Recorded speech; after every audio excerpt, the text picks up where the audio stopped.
नमस्कार दोस्तों, स्वागत है आप सभी का श्री आर्ट क्लासेस में। मैं हूं आशीष और आज हम बात करने वाले हैं जो इंडियन आर्ट है उसकी टाइमलाइन के बारे में।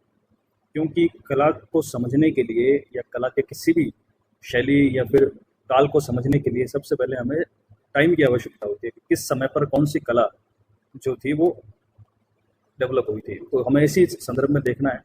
तो सबसे पहले की जो कला आती है वो है हमारे प्रागैतिहासिक काल। जो प्रागैतिहासिक काल है उसको 3 पार्ट में बाँटा गया है: पुरापाषाण, मध्यपाषाण और उत्तरपाषाण। पुरापाषाण का मतलब होता है पैलियोलिथिक, मध्यपाषाण मतलब मेसोलिथिक और उत्तरपाषाण नियोलिथिक। इसे नवपाषाण काल भी कहते हैं, जहाँ से जो आदिमानव था उसने चित्रित चित्र बनाना शुरू कर दिया था। तो प्रागैतिहासिक का शाब्दिक अर्थ अगर हम देखें तो वो होता है प्राक प्लस इतिहास, यानी इतिहास से पहले। प्राक का मतलब होता है पहले, ऐसा समय जो इतिहास से भी पहले था। ऐतिहासिक वो होता है जहाँ पर हमें कोई लिखित एविडेंस, ताम्रपत्र, कोई शिलालेख, कोई लिखित एविडेंस, कोई साहित्य आदि मिलता है, वो ऐतिहासिक होता है। पर जो प्राक ऐतिहासिक मतलब ऐसा समय जहाँ पर ना तो कोई लिखित एविडेंस था, ना ही कोई ताम्रपत्र वगैरह था, तो उस समय को प्रागैतिहासिक काल कहा जाता है। इसका जो समय है पुरापाषाण काल का यानी पैलियोलिथिक का, वो है 30,000 ईसा पूर्व से 25,000 ईसा पूर्व तक। मध्यपाषाण काल 25,000 से 10,000 ईसा पूर्व। और उत्तरपाषाण यानी कि नवपाषाण काल जो है 10,000 से 3,000 ईसा पूर्व। तो ये समय इनका रहा है। इसके बाद में जो दूसरी चीज आती है वो है हमारे सिंधु घाटी की सभ्यता। जब उत्तरपाषाण काल में जब मनुष्य था उसने संगठित होकर रहना, समाज में रहना शुरू कर दिया था। उसके बाद में सभ्यताओं का उदय हुआ था। उसी के अंदर आती है हमारी सिंधु घाटी सभ्यता, जो कि 3,000 ईसा पूर्व से 1,500 ईसा पूर्व तक इसका समय रहेगा। इसी में हम मोहनजोदड़ो, हड़प्पा आदि स्थानों को देखते हैं जहाँ पे मिट्टी की मूर्तियाँ, मातृ देवी की मूर्तियाँ, बर्तन, जो मिट्टी के खिलौने, ये सभी। और नगर नगर बहुत महत्वपूर्ण चीज़ है, क्योंकि सिंधु घाटी सभ्यता का जो नगर नियोजन है, जो कंपोजिशन है इनकी सिटी को डेवलप करने की, वो कहीं और हमें देखने को नहीं मिलती है जो सिंधु के लोगों ने की थी। फिर यहाँ पे हमें मुद्राएं, पशुपति की मोहरें, ये सारी चीज़ें सिंधु सभ्यता में देखने को मिलती है, जिसका समय 3,000 से 1,500 ईसा पूर्व। इसके तुरंत बाद में आता है हमारा वैदिक काल। जो वैदिक काल है उसका समय रहा 1,500 ईसा पूर्व से 600 ईसा पूर्व तक। वैदिक काल में ये कर्मकांड से संबंधित और जो वैदिक परंपरा है उससे संबंधित रहा। इसके बाद में जो दूसरा जो टाइम आता है वो आता है हमारे मौर्य काल।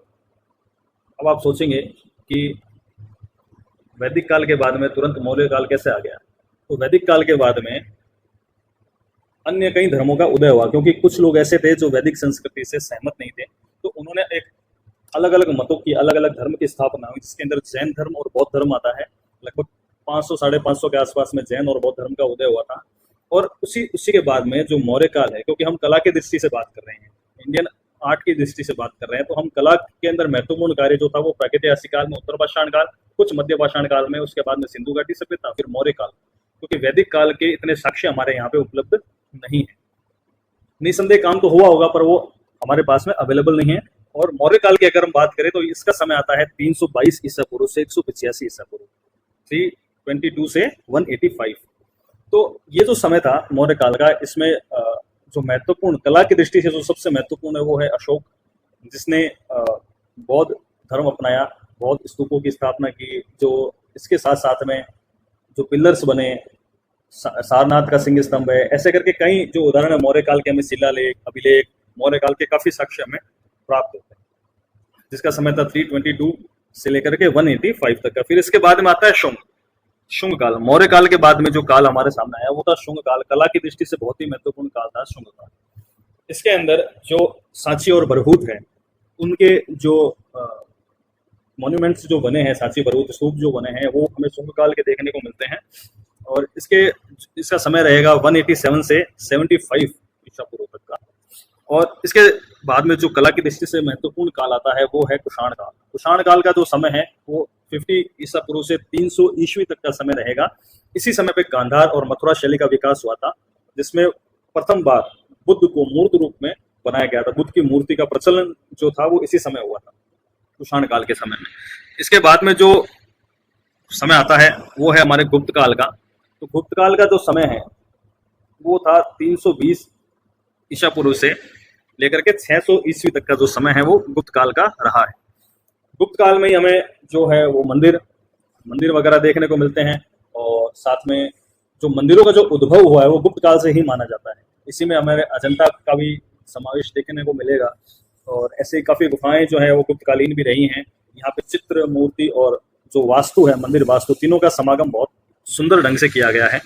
इसके बाद में जो पूर्व मध्यकाल में हम प्रवेश करते हैं, पूर्व मध्यकाल आता है। पूर्व मध्यकाल में शैलियों का विकास हुआ। अजंता के जो बड़े बड़े चित्र थे वो पाल जैन शैली के अंदर छोटे माध्यमों में आ गए।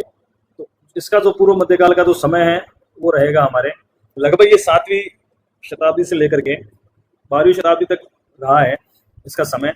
और अगर हम बात करें पाल की, पाल शैली जो है वो 750 टू 1200 AD तक का इसका समय रहा।